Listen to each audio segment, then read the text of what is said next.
Merci. La parole est à Monsieur Rudy Sall. Monsieur le Président, ma question s'adresse à Monsieur le Premier ministre. Monsieur le Premier ministre, avoir entamé la réforme territoriale par un changement de mode de scrutin dans les départements était une erreur. Cet aveu, c'est le vôtre, Monsieur le Premier ministre.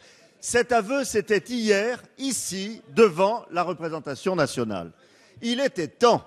Enfin, vous reconnaissez vos erreurs, vos errements, mais il vous aura fallu 2 ans.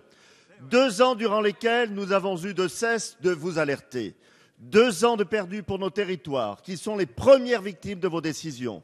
Depuis 2012, Monsieur le Premier ministre, vous vous êtes livré à un véritable tripatouillage électoral en modifiant un à un non seulement les modes de scrutin, mais aussi la carte des territoires et, cerise sur le gâteau, en reportant d'1 an les élections régionales et les élections cantonales. Ce que nous attendons d'une réforme territoriale, c'est une véritable rénovation de notre démocratie locale. C'est au territoire que nous devons donner des gages de confiance, car, Monsieur le Premier ministre, les territoires, c'est la croissance de demain. Les territoires, c'est une chance pour notre démocratie. Alors, aujourd'hui, Monsieur le Premier ministre, vous voulez corriger vos erreurs en rayant d'un trait de plume toutes les décisions prises auparavant, dont acte. Mais encore faut-il aller dans la bonne direction.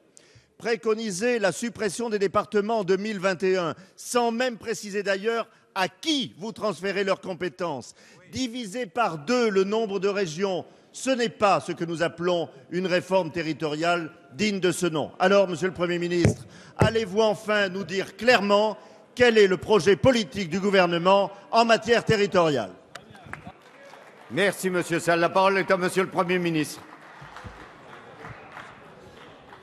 Monsieur le Président, Monsieur le député, il faut partir d'un constat que nous pouvons partager.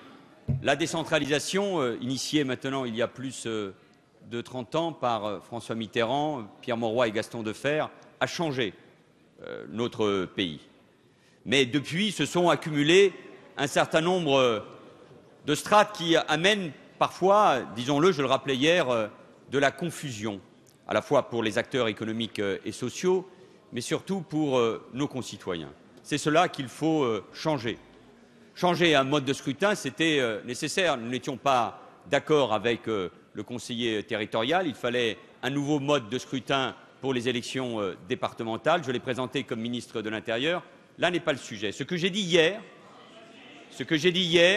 c'est qu'il fallait commencer par les réformes de structure et par les questions de compétences. En partie, ça a été fait pour ce qui concerne les métropoles, et c'est ce qui doit être fait dans le prochain texte de loi que Mme Lebranchu portera avec M. Vallini sur les compétences des régions et notamment sur le pouvoir économique qu'elles doivent avoir.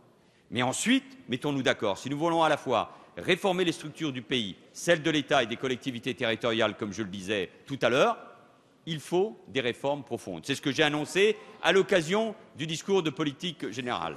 Vous êtes impatient, je peux le comprendre, un certain nombre de propositions seront faites. Nous voulons nous appuyer à la fois sur le travail qui a déjà été mené au Sénat par les sénateurs Raffarin et Cratinger pour ce qui concerne les régions, et puis nous ouvrons le débat sur les conseils généraux, sur les conseils départementaux. C'est un débat qui traverse tous les groupes. Le président de l'UMP a eu l'occasion de se prononcer dans ce sens. Ça veut dire que le débat est possible, ça veut dire qu'il y aura des oppositions, cela veut dire qu'il y a des consensus qui sont possibles, et c'est là-dessus que nous travaillerons. Oui, vous avez raison, pour que les compétences soient claires, à chaque collectivité doit correspondre une compétence. C'est aussi la raison pour laquelle nous souhaitons supprimer la clause de compétence générale. Et sur ce sujet-là, ce que je constate, c'est qu'au-delà des grandes réformes qui ont été portées par la gauche ou par la droite avec Jean-Pierre Raffarin, la dernière importante étant celle qui concerne, de mon point de vue, l'intercommunalité. Et il faut renforcer cette intercommunalité. Nous faisons tous le même constat. Donc, avec les mots et le constat qui sont indispensables, des propositions qui peuvent rassembler, le gouvernement avance.